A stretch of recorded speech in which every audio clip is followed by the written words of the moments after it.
This is the You Winning Life Podcast, your number one source for mastering a positive existence. Each episode, we'll be interviewing exceptional people, giving you empowering insights, and guiding you to extraordinary outcomes. Learn from specialists in the worlds of integrative and natural wellness, spirituality, psychology, and entrepreneurship, so you too can be winning life. Now, here's your host, licensed marriage and family therapist, certified neuro-emotional technique practitioner, and certified entrepreneur coach, Jason Wasser.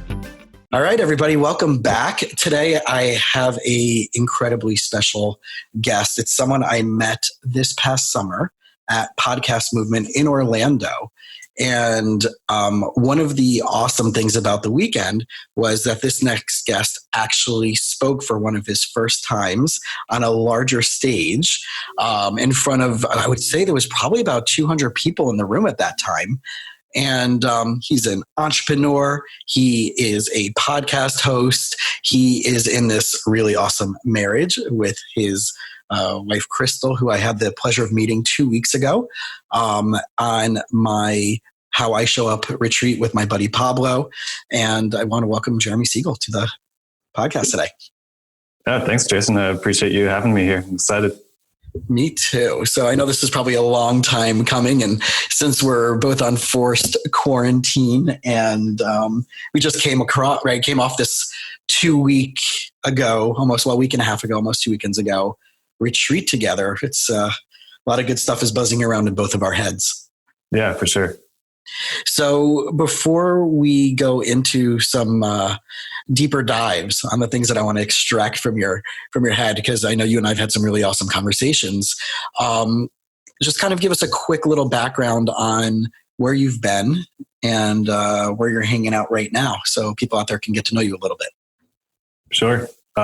Well, my name's Jeremy, and I always wanted to be an entrepreneur, so I always aspired for that. And to be an entrepreneur, I always thought the skill set of a CFO was the knowledge base that I wanted to have. So I had a clear vision of that's where I wanted to go. So in college, I did accounting finance, did information systems from grad school, got a job at a big four accounting firm, saw that I wasn't really getting the skill set that I wanted, then went to implementing cloud accounting softwares for small companies.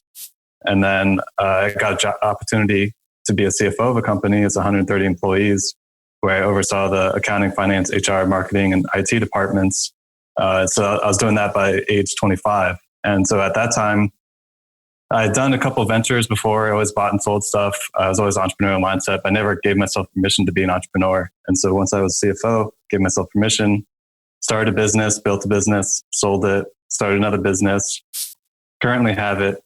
And I did all this without sharing. I didn't post online. I didn't share. My business would get featured on the news. Grew over 200,000 social followers in my business. And anytime I was in a picture or video, I'd edit myself out. So I started going to Toastmasters, doing mastermind groups, started seeing value in my voice. And then it was the second time I gave myself permission for something big, which is to give myself permission to have a voice. And that's when I started my podcast called Why Influence, where I'm asking influencers about why they're sharing. Awesome. So there's something that stood out to me from what you're saying, which is this constant theme that I see showing up in my therapy and coaching practice is us giving ourselves permission, or that we're waiting for other people to give us permission to do something that might be our purpose and potential. So with your permission, can we delve into that for a few minutes? Because I think this is a really amazing topic, right? Where I joke around, right? You know me in person, so you know I'm not the world's tallest human being. And I most recently been joking around with people that I'm no longer willing to play small. Right. And all 5'2" of me, right, in human reality is not the world's tallest guy. So, but the mindset of like me being in my therapy practice in my back office here in Hollywood, Fort Lauderdale area, people don't know me unless, like you said, like you build up a social following, you get out there, you speak. And I know one thing that we both have in common is that we're both introverts, but which we're going to get into later on a little bit more about overcoming the barriers of sharing our stories. But I want to first start off with this idea of giving yourself permission. So what was that process like for you? What did that look like? What was the dialogue going on in your head?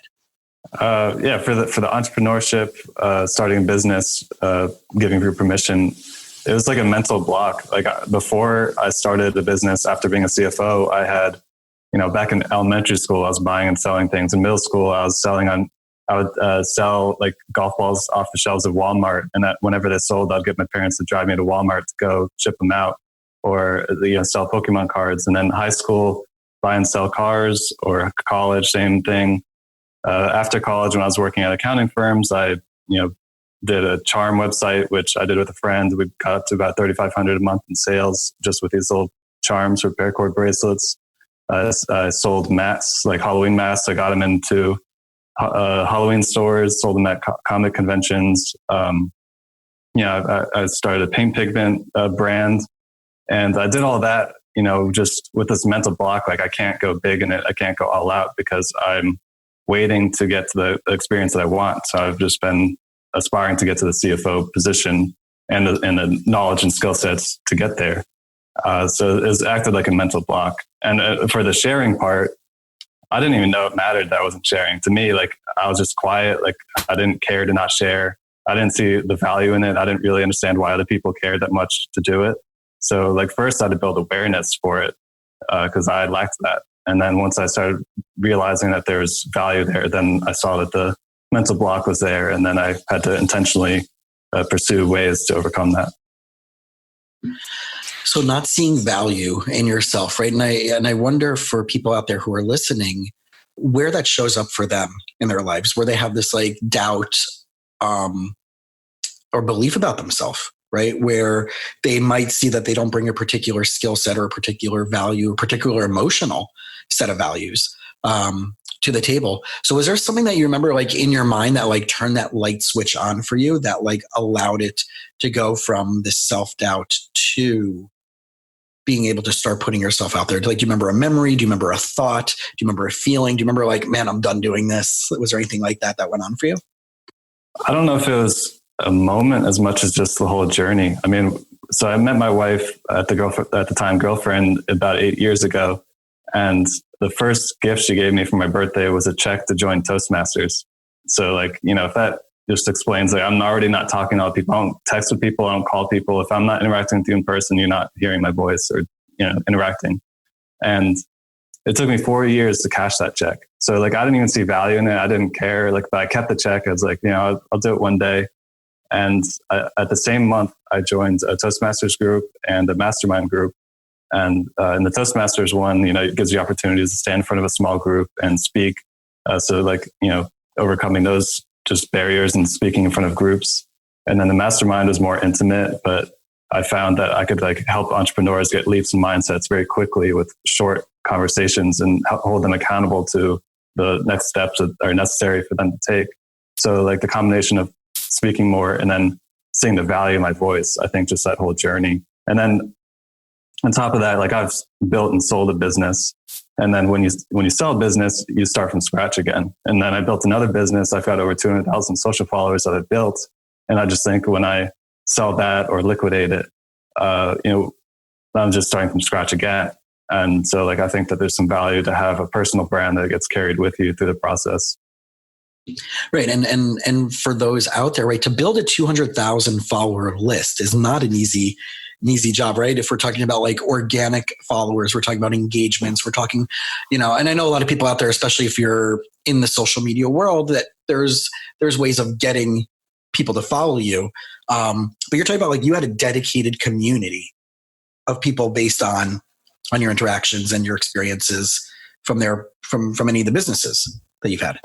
Yeah, I mean, it doesn't have me in it. It's not my personality, but like I've managed it and I've taken the pictures, I've made the videos for the most part. And, it's just been organic over time. And, as of more recently, I've done a couple, it's a car brand. So I've done a couple car test drive videos on YouTube. I did one clip on Instagram where I showed my face and in like 2 days, it got like 8,000 views. And I was like, wow, like I've never shown my face here and it got that. And same with YouTube, like there's less of an audience there. I think we have about 15,000 subscribers on YouTube. So the videos got like a couple thousand views. But for, it took me a lot to be willing to put myself out there on that. And what's so interesting for just to be really timely, yesterday I sent you a text message right into our group from the retreat. And I'm like, does anybody know the difference between this platform and that platform? And you're like, hold on 1 second. And then like 15 minutes later, I got this YouTube video, right? So, right, there's been so much stuff to hear this journey of like, I was afraid to put myself out there to you now making demonstrative videos, doing comparison, contrasting for all these different things, whether it's social media tech or your car. I want to like really have people out there hear that if you practice something with momentum over and over again, just like Jeremy's doing, like you will master this skill set, even when you think it's something that you were petrified of, or it's not something authentically yours, right? That you're born with that gift, the gift of gab, or the gift of, right? Not everybody's going to be Tony Robbins or an Ellen or, right, or an orator like Barack Obama or someone, right, who's just a great public speaker. But this is a practice skill, and Toastmasters is one of the things that you really invested in. Yeah. And like, I've always been, I mean, speaking in front of a couple people up to like maybe 5 or so, like I could talk to anybody, even if they're really intimidating, I had no problem. But when it got to a bigger group, you know, even at like an entrepreneur event where I've already sold the business and have another business, like if there's a large group and I'm asking a question, I just like start sweating and get nervous, like, you know. And when I spoke at the conference where I first met you, when I got off the stage, my hands were shaking. Like if I texted my wife and like, you couldn't even read the text what I sent. It was just a bunch of random letters like smudged together. You know, so I'm still like on that journey myself. And the video that you just saw was the first one that I did on my Why Influence brand. As I just keep getting challenges from people. So someone's like, I challenge you to do this, or I challenge you to push yourself to this. And I just keep accepting those challenges. And so the video I just sent you was a recent challenge from a friend. He asked me to make this video because he uses StreamYard a lot, which is a live stream software. And I was telling him things that he didn't know about that and the comparison of that to Zoom. Yeah. And it's so cool, like how when you specifically have found a niche and how to help people within that niche, that you're going to get traction by that. And this is, last night I did a group call for a local organization here, and it was how to manage stress during what's going on around us. And one of the things I kept reiterating was, we're going to see new problems that are going to need to be solved after this pandemic. And you might be uniquely positioned to solve that problem. So do you have the foresight to think ahead on like what might come out of this in the next little bit, and how can I, or is this an area that I've always been interested in, but there was no space for me to jump into for that? And I think like that whole theme of like your podcast and your brand of the why influence, like what's the reason behind what are you taking about your personal stuff and putting it into the world, and how you want to connect with people is really, really cool. And I know one of the things I actually wasn't thinking about discussing with you, but maybe we can talk for a few minutes about starting this brand, right? If you build something where you have so many followers and you built a dedicated YouTube page, and right, is there maybe 2 or 3 tips that you would recommend to people out there that if they're, let's say, just trying to get on YouTube, right? Do they do it from their personal name, or do they create a separate account that's just the business, you know, whatever it is, that brand, or, you know, or is it a channel under their own name? You know, how would you suggest that they set that up? I mean, I think it depends on what the goals are and what their reasons are.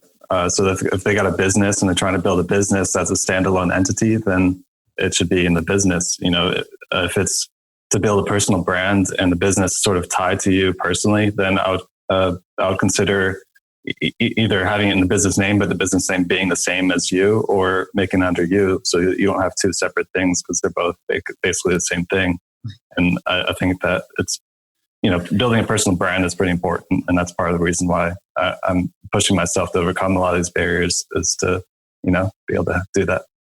So any insights on those out there that would be self-described introverts? What would you say would be like, you know, the top 2, 3, 4, 5 things that work for you, right? It's not going to be a catch-all, but that work for you, that helped you go, right? I know, right, Toastmasters was a big thing.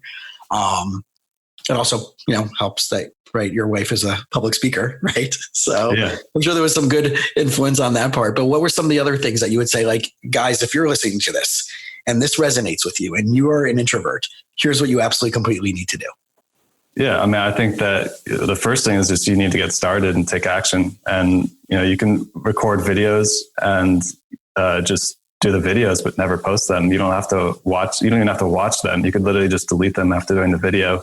you don't have to post it online. So there's no pressure when you're just creating a video like that. But if you're not comfortable being on camera, then you can do a podcast. I mean, for me, I started with a podcast because I didn't want to be on camera. And that was my easiest way through. And my first 3 episodes, I gave myself permission to re-record myself in post-editing every time I spoke. So I literally would just ask a question, get an answer, ask a question, get an answer, and then post-editing, ask that question more confident and concisely, and then insert it in. It's a lot of work. I wouldn't suggest doing it long-term, but it's a good exercise to get me going.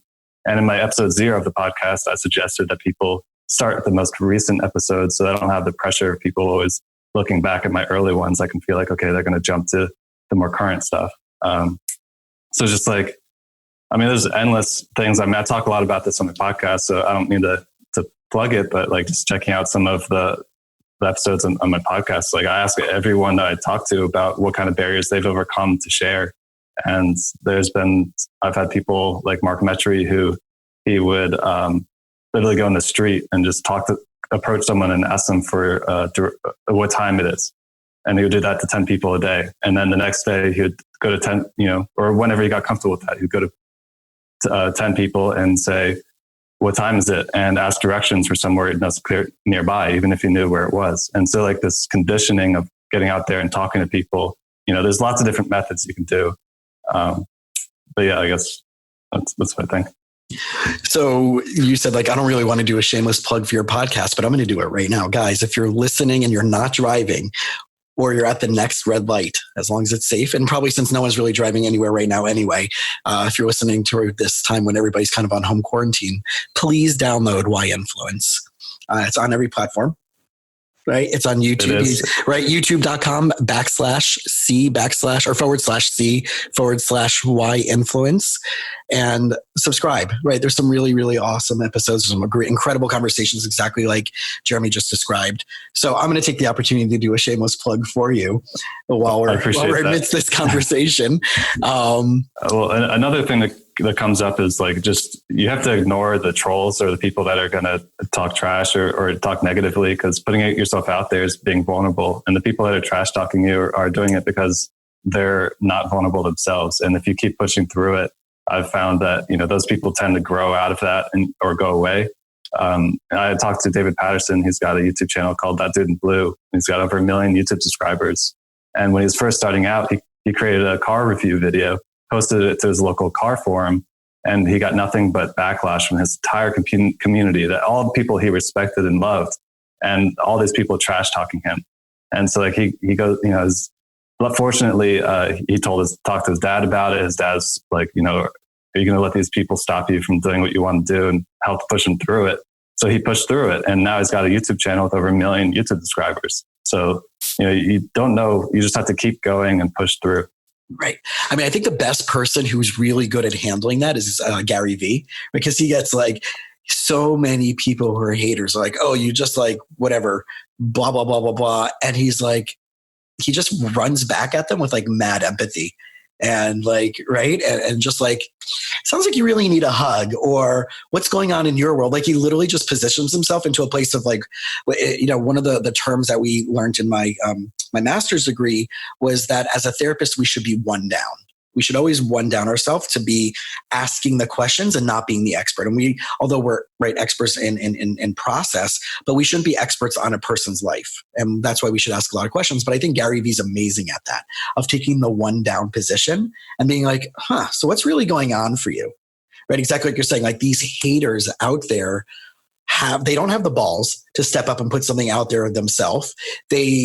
What I'm realizing more and more is that whatever unowned personality trait of themselves that they have not yet worked on, that they see someone else doing really well, is what they're going to call crap out on, right? Because it's an unowned, unfinished part of themselves. And it's really a mirror. Right.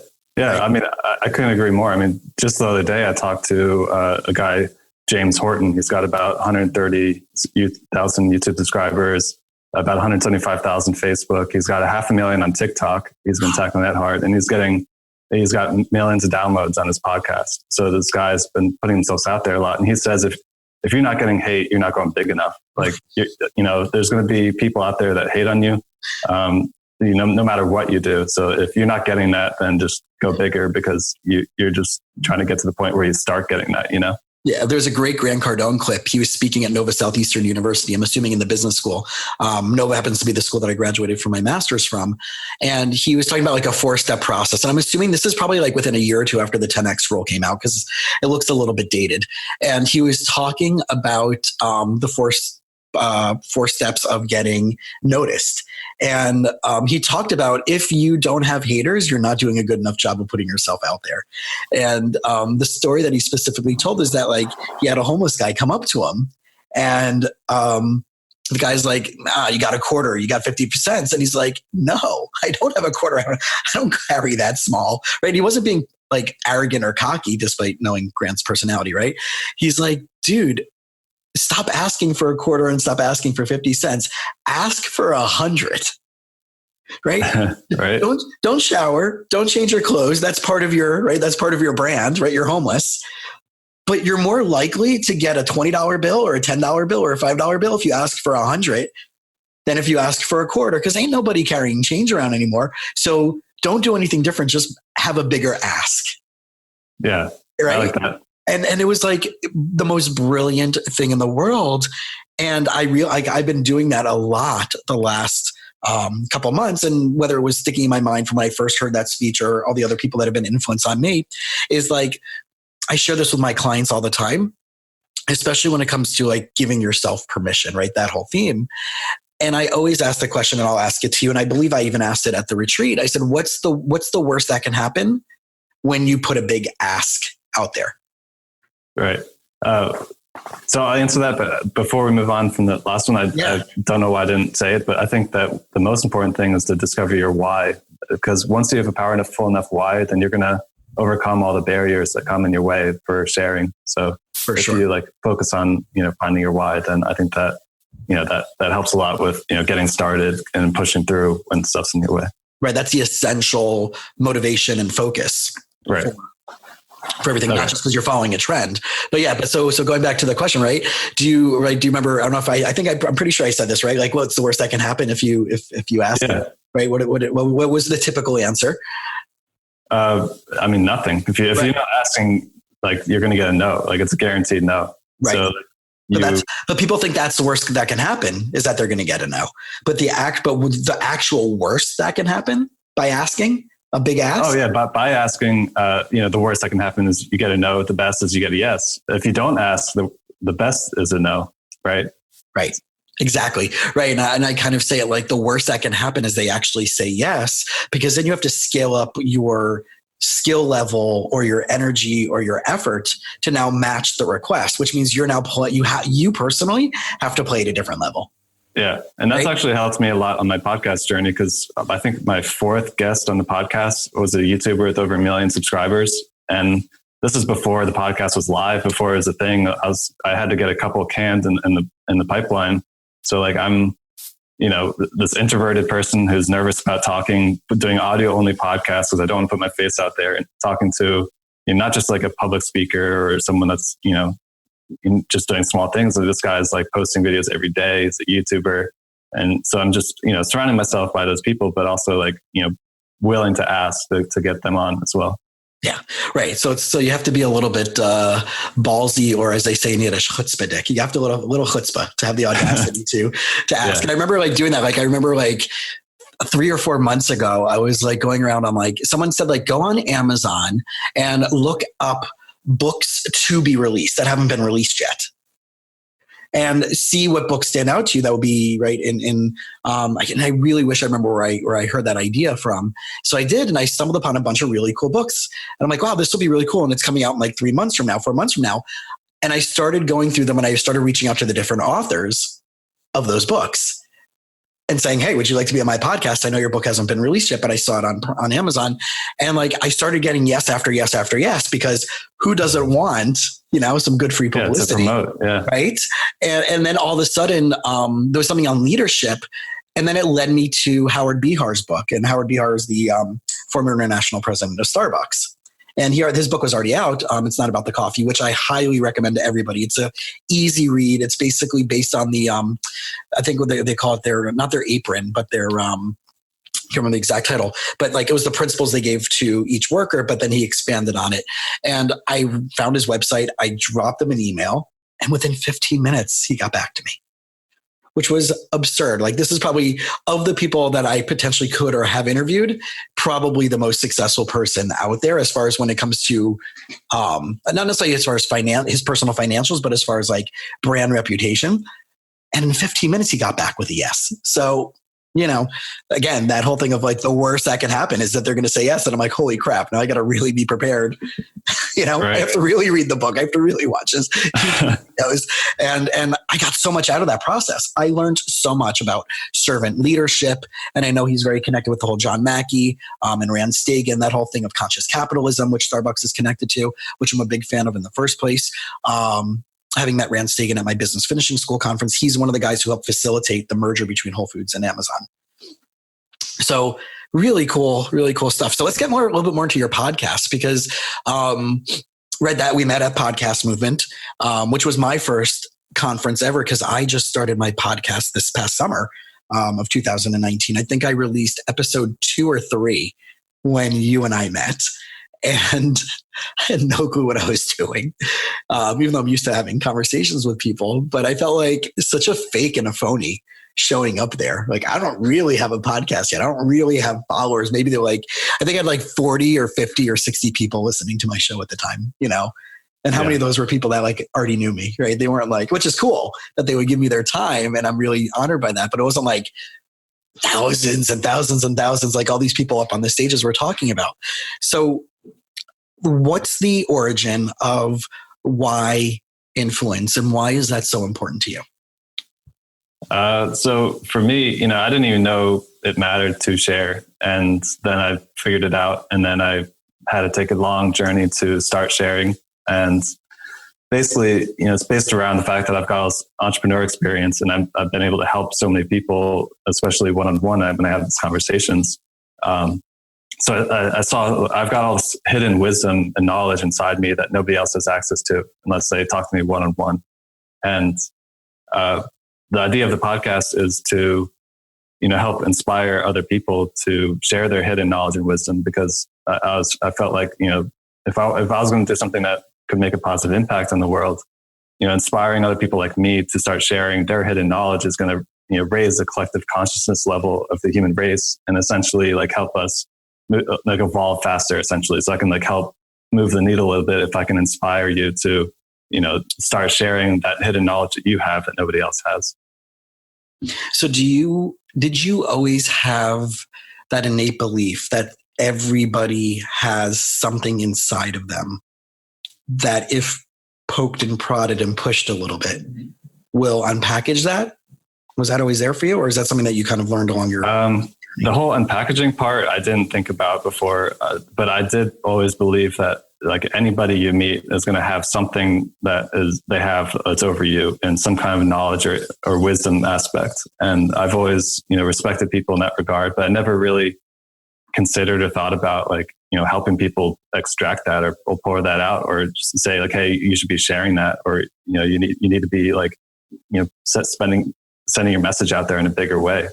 I had an awesome guest. His name is Devon Brown, and he is like the world's best event MC. If you've been to any of Russell Brunson's events, or now he's doing, he does Funnel Hacking Live. He's in all of them. He does Tony Robbins, Dean Graziosi events. He just recently did a live event where he MC'd with over 200,000 live people. And so no big deal, right? So he shared on my podcast, he was saying that if you find a message inside you that can touch people's lives and makes a difference, then you're doing the world a disservice by not sharing it. So stop ripping the world off and start sharing. That's so interesting that you're saying that. So my coach, Rick Sapio from Business Finishing School, on his TED Talk that he gave in Italy, he grew up in New Jersey, but he lives in Dallas, but his background's Italian. He gave a TED Talk called Purpose 2.0. And he said the exact same thing, right? That his big thing was about catalyzing statements, right? Like every brand has like Domino's 30 minutes or less, or Volvo, we build the world's safest cars. That's like the rally cry that brings people to that brand or to that, experience. And he also is incredibly, his mission is to inspire entrepreneurship in others. And as you know, right, we did some of the curriculum on our weekend together from Business Finishing School. And he says the exact same thing. Like, you are ripping off the world if you don't find your purpose. And what he really means by that, and what he shared in multiple places, is that it's not going to come and smack you in the face. It's not going to all of a sudden come up as an epiphany for most people. It's not going to be something that you may pray on. It's just, right, it's going to come in a vision. He says you actually have to go out and you have to choose your purpose. Right. So from all the princes and all the lands and all the princesses and all the lands, you got to choose one. So you get to decide what your purpose is, which again goes back to the why, right? What is your why? But on the deeper level, how do you, on a spiritual sense, in a psychological sense, what do you want your legacy to be in the world? How do you want to have that, right? That not influence on like being an influencer, right? How many numbers you're getting, but how do you want to touch people's lives? Yeah, I agree. Are you asking me that, or? Yeah, right. No, but I'm just as far as like that mindset, right? That's probably that's what you're trying to extract from each of your guests. Yeah, and that can evolve over time. I mean, when I ask my guests their why, sometimes it stays the same, because I'll ask why they start and really deep dive into like, why did you start sharing, and like, what did that look like? And then, move on to like, okay, well, why are you still doing it? And sometimes it stays the same, and sometimes it changes. Like, I've had an Instagrammer, she's got about 200,000 followers on Instagram. She's a fashion model. And you would think, okay, fashion model, like, you don't know what's behind the scenes of that. But both her parents are diplomats. She's from another country, and she wants to start a YouTube channel, and like, on a whole completely different aspect of things, just to like make a positive impact on the world. And she's a very smart person. So like, now she's got this Instagram audience for fashion, and she wants to make this YouTube channel, migrates from that audience, but it's very different. And, that why is evolving, and she's finding that she's less passionate about the fashion than she is about this new topic. And that's a really good perspective for someone to have, is when they're done and they fulfilled their mission in that vertical. And I find that a lot of people struggle with that. A lot of my clients, right, they've been, let's say like in the education world, and they're making their 40, 50, maybe if they're lucky, they're making $60,000 a year in some positions, and they're just over it and they're ready to do something new. But but they're used to being an identity for so long. And they know also that like with one of my clients, I'm like, you can tutor, like we did the numbers on like, if they charge what the going rate is, how many hours a week they would need to tutor over the course of a year in order to match their salary.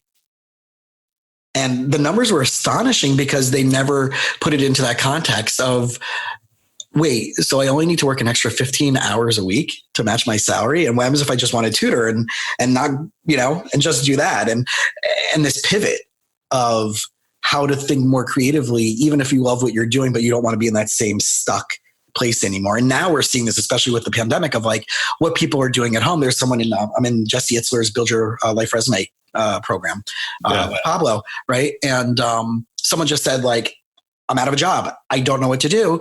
And I went on their Facebook page to see their background and see if, like, because sometimes they say like worked at here. And I saw that he had a dojo, and I'm like, dude, like, why aren't you just offering free lessons? Do that for a month. And then 2 weeks into it, say, starting whatever, April 15th or the end of or May, I'm going to start charging, but give a lot of value, and then go to online, because we're not going anywhere for 90 days at this point, at least, and build a reputation that way, or build YouTube videos and break it down and just become an expert on that. And he's like, yep, I'm already on it. Right. And so the pivot is so important for people in their platforms. That's really important. Yeah.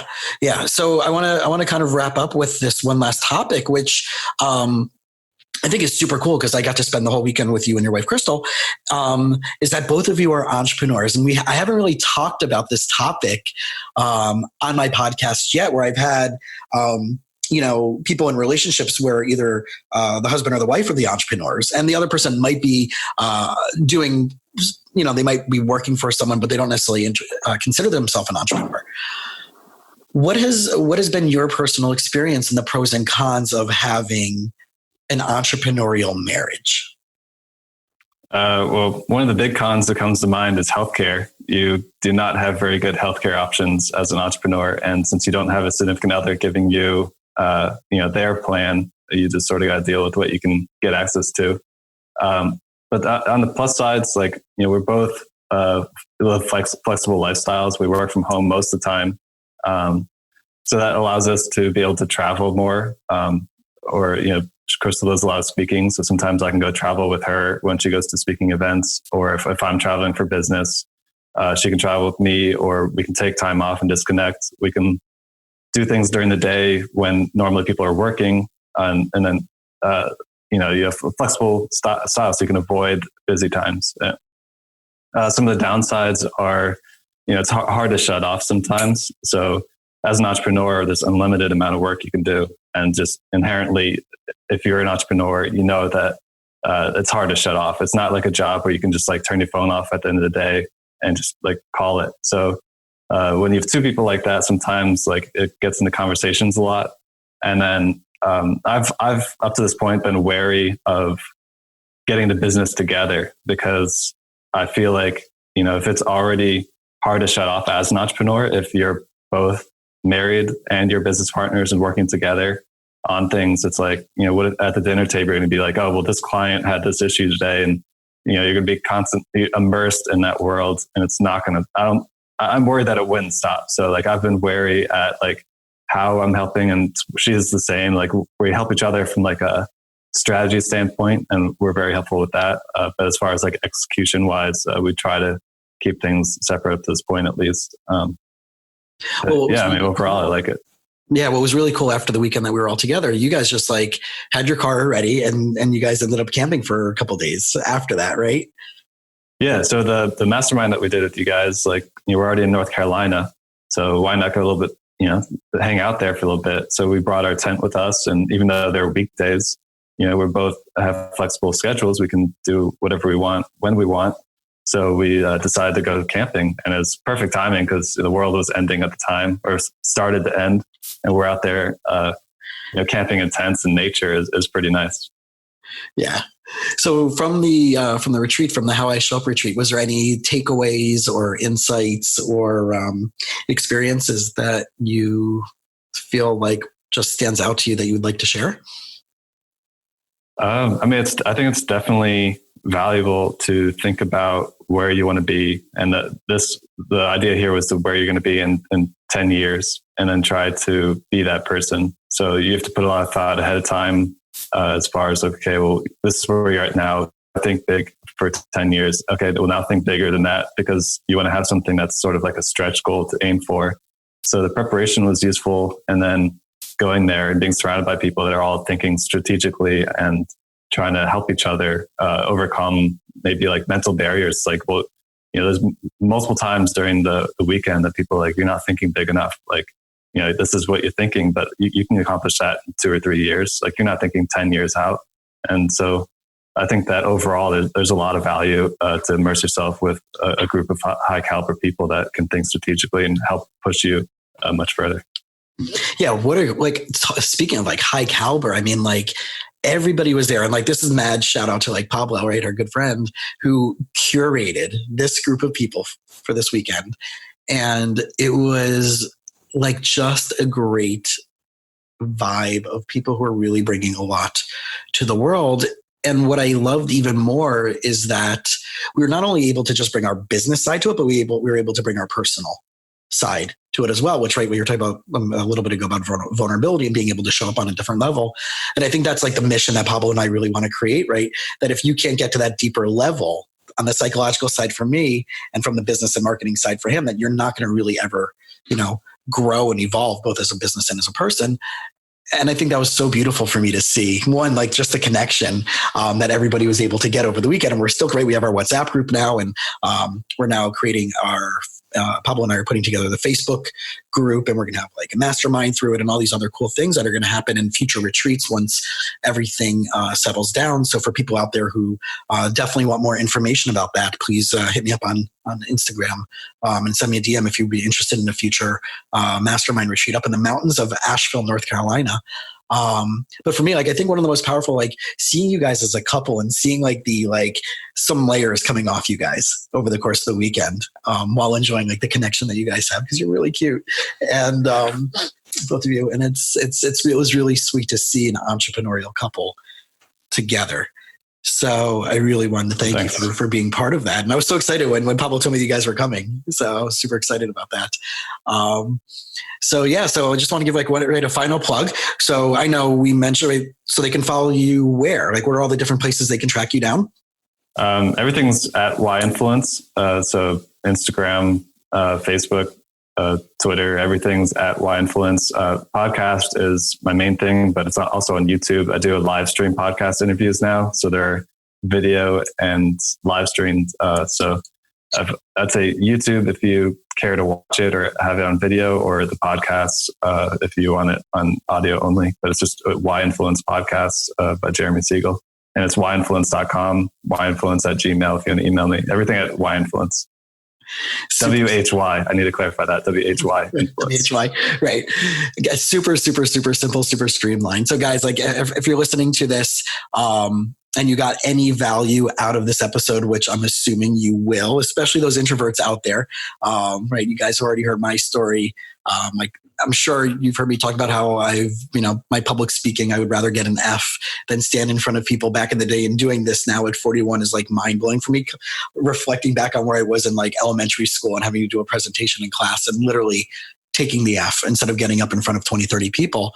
But if there was any value out there, please leave us a 5-star written review on iTunes. That helps us get in front of other people. The more reviews we get, the more it will not only move us up in the charts, but it also starts showing up in other feeds for other in front of other podcasts. But also, please do the same. Please go check out Jeremy's podcast, Y Influence, and do the same for him. There is so much incredible value there. It's not, there's so many podcasts out there, right? I think there's 10,000 new podcasts coming out a month or something like that, I heard. But yeah, it's crazy, some crazy number. But guys, please, please, please do me a favor. Jeremy's a buddy of mine. So do me a favor and check out his stuff. And again, Jeremy, thank you so much for. Thanks. Yeah. And I'm very reachable. So if you want to just PM me, just feel free to reach out. If you're struggling to overcome a barrier, just, PM me. I'd be happy to suggest an episode to listen to or anything like that. Or just, talk to you one-on-one if it's helpful. So just, I'm very open. So feel free. And thanks, Jason, for having me here. This has been great. My pleasure. And we'll see you soon. All right. Thanks for listening to the You Winning Life podcast. If you are ready to minimize your personal and professional struggles and maximize your potential, we would love it if you subscribe so you don't miss an episode. You can follow us on Instagram and Facebook at Jason Wasser, LMFT.